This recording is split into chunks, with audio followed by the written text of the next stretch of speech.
Kaisar itu berkata kepada seorang tawanan, "Andaikan engkau bersedia berpaling dari Tuhanmu dan menyembah Tuhanku, hadiahnya engkau diangkat menjadi gubernur salah satu negara bagian dan dianugerahi mahkota kebesaran. Namun, jika tidak bersedia, aku akan memenggal lehermu dengan pedang."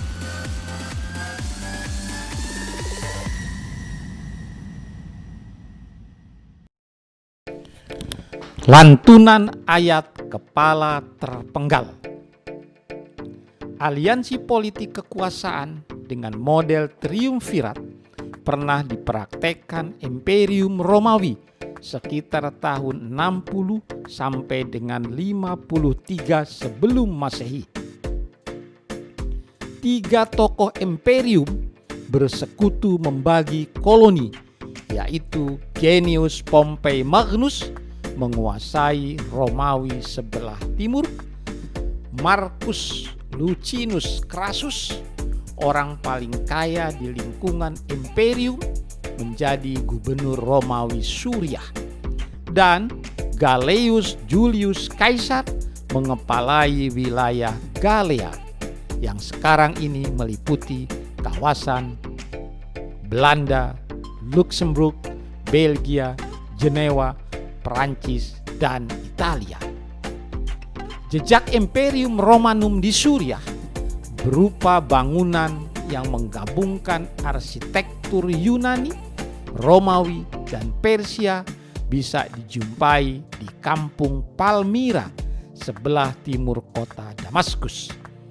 Suriah ketika itu bagian dari koloni Romawi Timur yang berpusat di Konstantinopel atau Istanbul, Turki sekarang ini. Heraklius menjadi kaisar Konstantinopel sekitar tahun 610 sampai dengan 641 Masehi. Kelak persekutuan triumvirat ini pecah kongsi. Julius mengangkat dirinya menjadi Pontifex Maximus atau pendeta agung. Crassus tewas terbunuh dalam sebuah ekspedisi militer dengan cara dipaksa meminum cairan emas panas oleh pasukan Partia. Sedangkan Pompei dihabisi Julius karena melakukan persekongkolan. Pompei kabur ke Mesir dan mati terbunuh dalam pelarian. Kekuasaan absolut di tangan Julius Caesar akhirnya runtuh setelah dia mati ditikam oleh anak asuhnya sendiri, Marcus Junius Brutus, di ruang sidang parlemen. Julius Caesar meninggalkan jejak sejarah yang luar biasa, yaitu sistem kalender 12 bulan 365 hari seperti sekarang ini adalah salah satu buah karya gemilangnya. Alkisah, sewaktu Bani Umayyah dipimpin Khalifah Umar bin Abdul Aziz tahun 717 sampai dengan 720 Masehi, melanjutkan kepemimpinan Sulaiman bin Abdul Malik, beberapa anak buahnya tertawan oleh pasukan Imperium Romawi Timur di bawah komando Leontinus Sauria III. Story ini diadaptasi dari penuturan Syekh Muhammad Nawawi Al-Bantani dalam Qawmi Ut-Tughyan, komentar atas Sya'bul Iman Syekh Zainuddin Al-Maribari yang tertuang dalam buku Benteng Kebenaran karya Muhammad Syuhri Usman.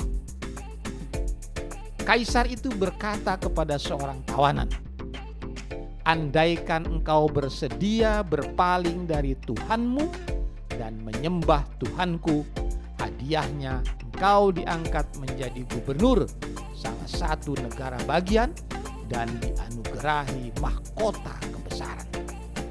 Namun, jika tidak bersedia, aku akan memenggal lehermu dengan pedang." Pasukan Umar bin Abdul Aziz yang tertawan itu menjawab, Aku tidak akan menjual keyakinanku dengan pangkat dan mahkota duniawi. Mendengar jawaban dimaksud, Kaisar murka dan memerintahkan para algojo untuk memenggal lehernya.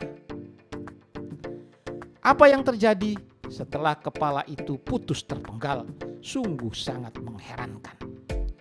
Kepala yang telah terlepas dari raganya itu berputar dari kiri ke kanan, mengelilingi tempat di mana ia dibunuh, seraya mengumandangkan ayat suci Al-Quran.